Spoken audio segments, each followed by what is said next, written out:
In this next video we'll look at how to actually do some pre-production and decide which car we're going to model, how to gather assets, and then finally how to actually prepare images and set up image planes inside 3D Studio.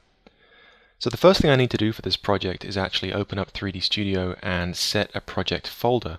So I'm going to go to my application menu, go down to manage and set project folder. And I'm going to be lazy and put it on my desktop, but I actually recommend that you have a more sensible hierarchy for this. Make new folder, and I'll call this just something simple like car, and OK. And what we can see is that this folder, car, has been created, and 3D Studio has set up all of these different subfolders that are ready for placing in my different files, and in particular scene assets and images. And what I like to do is create a folder in here called ref, and I place all of my reference images inside this folder, and everything's nice and neat. So let's take a look at a good website to source resources from when it comes to modeling, and cars in particular. You can do Google if you want, and I actually prefer this site because it's really geared towards just blueprints. And blueprints are ideal when you need to get different orthographic views of your vehicle. And so the website I'm using is smcars.net, and in particular we want the blueprint section, and we can see blueprints archive, and there's all these different vehicles from A to Z, and you can essentially just go through and choose a manufacturer that interests you. And let's take a look at, say, this one, the DBS 2010. You can see that we've got this nice set of blueprints that are all scaled up and ready to go. So this is the site I use to gather my blueprints, and I recommend you do the same. And if I show you the car that I've chosen to model in these videos, I'm going to do a Ford Mustang, and I can't quite remember which year this is because I'm not really a car person, but I know it's one of the more recent ones, and so this is the one I've decided to use. Now the important thing is here to note is not to use just the blueprints. If you go just by these and think that you've got all the reference material you need, you're going to be sorely mistaken. You have to go to Google and you have to start doing a searches for high quality images of the make and model of the car that you're doing. And so I've done that already, and I've sourced some images for this. And what I'll do is in fact just paste these into the reference folder of my project. And let's look at the images that we've got, and it's just simple things like various different Mustangs of around, I think these are all 2007s, and some of them are slightly different designs, but you want to try and get the vehicle from as many different angles as possible, particularly these three-quarter views where you can really see the different lines and details of the car. So gather as many of these as you can, try and get close-up images of things like lights and handles. You can really never have too many images, and the higher resolution the better, I would say. So I've gathered all of these assets, and I'm going to have these to hand throughout the entire modeling process. So we have this blueprint image that we can use. However, it needs some preparation. So we need to actually cut this up inside Photoshop and get this ready to use on image planes inside 3D Studio. So I've loaded this image up inside Photoshop, and before I continue I should mention that some different blueprint images that you get might not show you all of these angles. But if you can, it's going to make it so much easier on yourself if you have at least a side, top, front and back view. These really are needed so you can actually see the vehicle from all different angles. You can get by without the back view if you have good photographs or photographic references, but at the very least I really recommend you get all of these.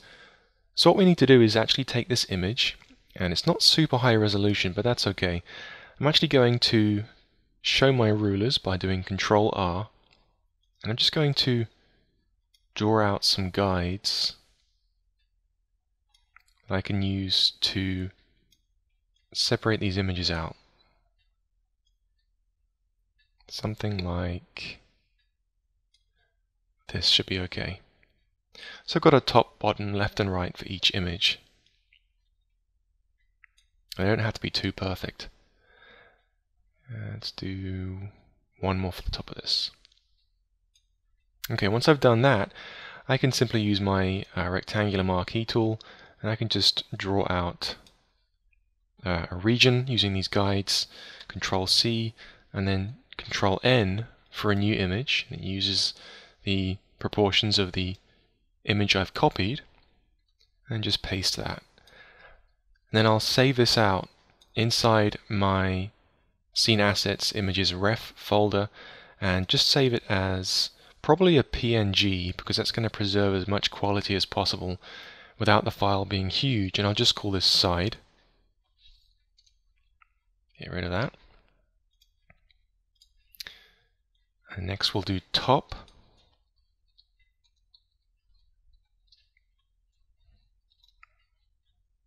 Again, saving as a PNG.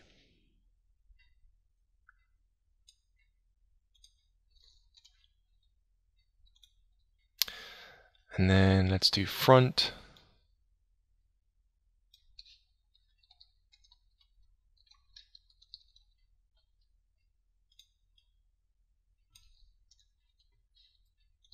And lastly, back.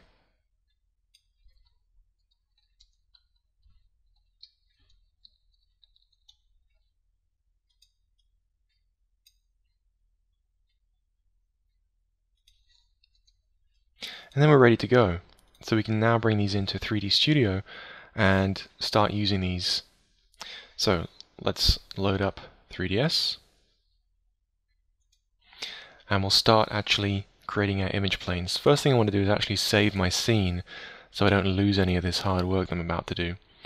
And remember to increment your files. So I'm going to call this Mustang version 01. And that way, if these files get corrupted, I'll have a nice previous version that I can rely on. So the first thing we need to do is create some planes. So I'm just going to go to my Create tab, Standard Primitives, and I'm going to do a plane. And the first one I'll do will be my top view. So I'm actually going to hold down the Control key, and that creates a perfect square. And if I right click to stop the creation process, you want to make sure that you get these perfectly in the middle of your scene, so they're perfectly lined up on that grid. And if you accidentally create it over here or under here, you can actually just come down here with the Move tool selected, and you can just zero out this parameter here and this parameter here. The easy way to do that is just to right click on these sliders, and it zeroes everything out. So 0, 0, 0. So if we full screen the perspective view now, you can see I've got this top view.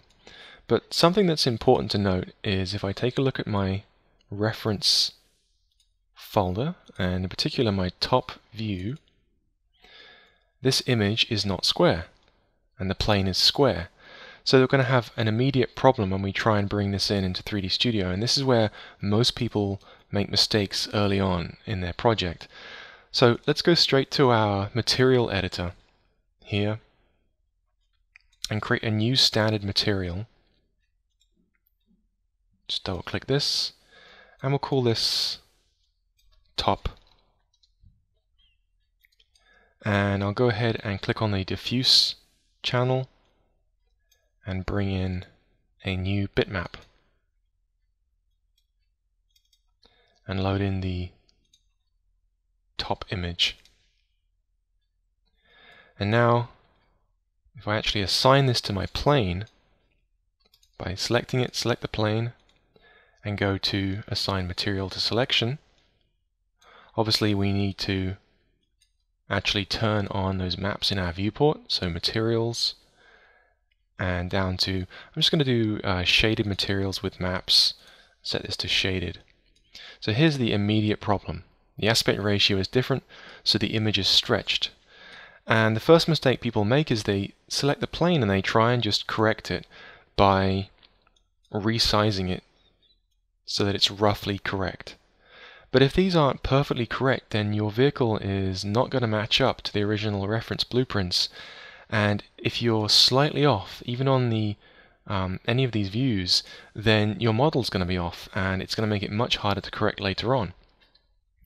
So instead of using the scale tool, I'm going to undo that. I'm actually going to use these parameters here, length and width, and adjust these, and in particular, I'm going to match them up to the dimensions used in the original image. So if we load up the reference folder and do a right-click properties on that top image, under details, we can see that the image is 641 by 290. And those are the dimensions that I'm going to use to make sure that aspect ratio is correct. 641 by 290.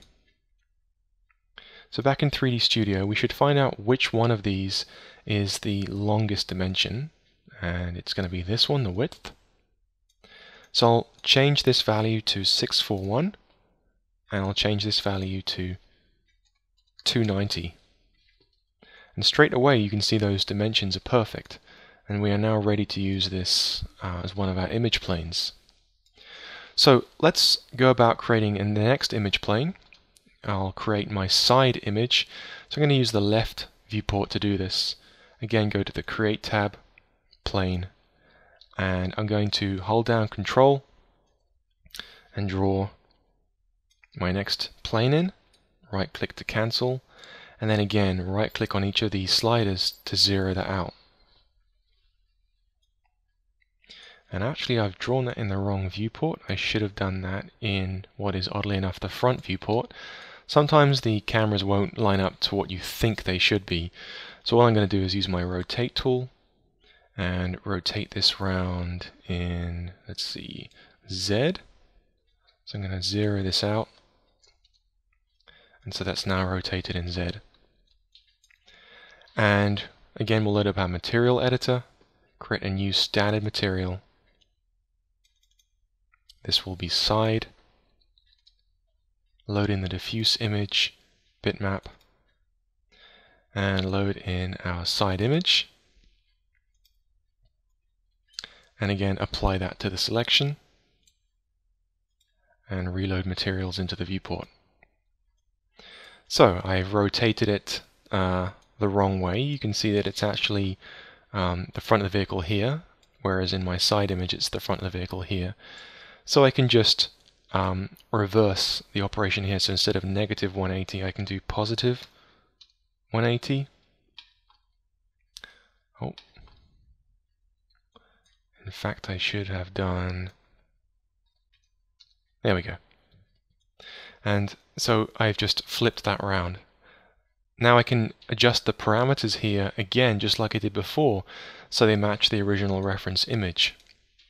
So side, look at our properties, details, 641 by 211, 641 by 211. And it's the same process for all of your image planes. So I'm going to use this same technique for all of these, and I'm going to create the front and back next. And then once I've created those, I'll show you how to actually line everything up so it's more useful.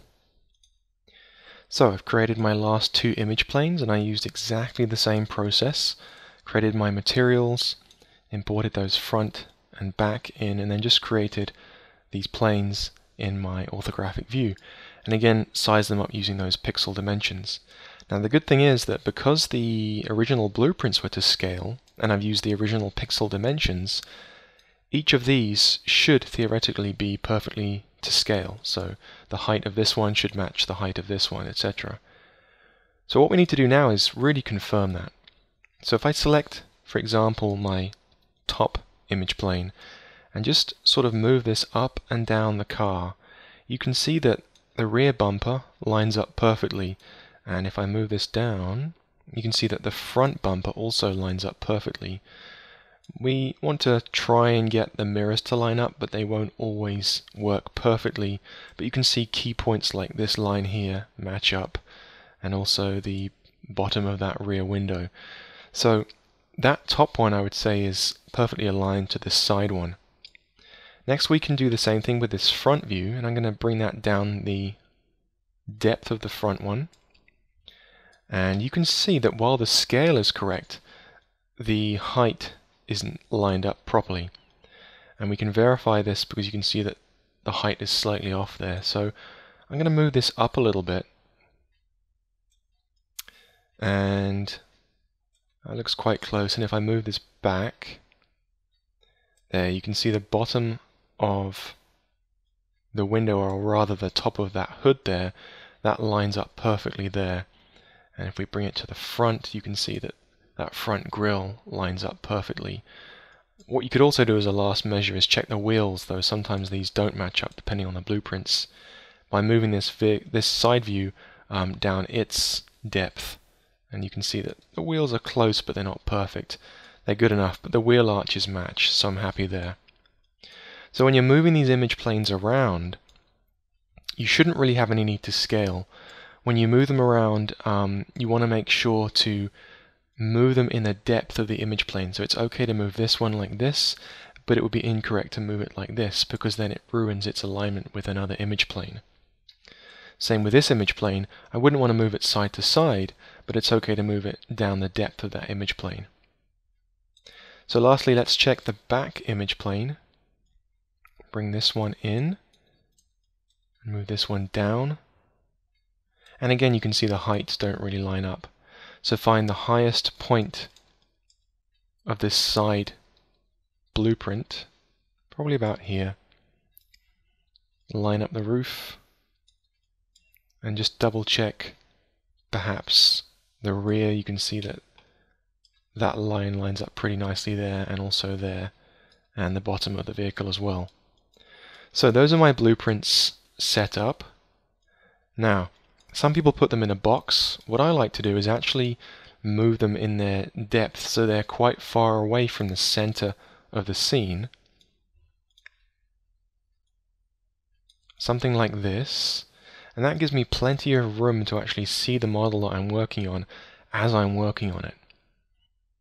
Now, we should set the scale of the scene so that it matches the grid scale itself. And this is really important because if, for example, your image planes are really, really huge, let's actually use the proper scale tool, there we go, really, really huge, the camera can get really difficult to navigate and use.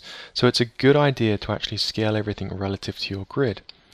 Now, if you were to just grab everything like I just did and scale it down, the center point for this cluster of image planes is not at the center of the grid, so we're going to ruin all that hard work we did, lining everything up nicely to the grid. You can see the center of the grid perfectly down the center of the car in all directions.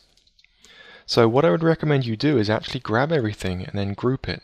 So group, group, we'll call this image planes. And now we can actually align the center of the pivot, or the pivot point of these, all this group, to the center of the scene. So we'll go to our hierarchy menu, and we'll go down to Effect Pivot Only. And then what I like to do in each of the views is just move the pivot point so that it lines up with the grid. Now, to make this easier, we can turn on snapping. And you want to make sure if you right click on this button that grid points is selected. And now when you move this pivot point, it snaps to the grid, so I can line it perfectly up to this black grid line in each of my views. Perfect. Deselect that option, and now when I scale my image planes, they scale perfectly to the center of the scene. So you want to get it so that really I would suggest the length of your car is roughly the same length as the grid itself. And then probably line up that side view so that it's just above that center line. Something like that. And at this point you can either remove the group or you can simply open it, which is what I like to do, to just make everything in the group accessible. Turn off grid snapping, and we're ready to move on to the next piece. So what we need to do now is actually consider how we're going to be using these image planes and some potential problems that might arise. So if I am, for example, using my rear image plane. I want to use that to model the back of the vehicle. If I look down my left view, we only see the front image plane. And that's because the left view looks down in this direction. So a potential solution to that is just to either hide or delete that image plane, and you'll be able to see that. But there are other options that you might want to consider as well, and that's possibly changing the visibility of these image planes. So first of all, let's look at the hide solution. If I right click on one of these image planes, I can simply go to hide selection, and that hides it, and now I can use that rear image plane. But that doesn't really help me if I'm trying to model something with this image plane. So let's just create a temporary box to just sort of demonstrate this. So you might think, well, now I'm going to model my box down this view, and no, suddenly I can't see the image plane because it's behind the box. So you have a couple of options here. You can either change the opacity of the car itself that you're modeling. Right click, go down to Object Properties, and you can use the visibility controls here to put it down to maybe 0.5. It becomes semi-transparent. I usually use the shaded view when I do this, and you can still see the blueprint behind it. That's one way to do it. Another option, if I undo this, let's actually set that visibility back to 1. Another option is to grab your image plane itself, move it in front of the object, and change the visibility of the image plane. So Object Properties, again lower that image plane down. Now you can see the object behind the image plane. What I prefer to do is actually, let's move that back. I prefer to actually use the X-ray mode. And so quite simply, if you just select the object and do Alt-X, you get into this temporary X-ray mode, and then you can see your image planes from all angles in shaded view. And it's really easy to get it out of X-ray mode just by doing Alt-X again. It's much faster than changing the opacity of that object. It's much faster than moving the image planes around and that kind of thing. If you want to get the other image plane back, you can simply right click and go to Unhide All, and then the other image plane comes back. And I recommend that you work in shaded view and not realistic view, because it's much easier to calculate and you don't get any harsh shadows getting in the way. So that's a quick look at how we can prepare our images and set them up as image planes, and now we're ready to begin modeling in the next video.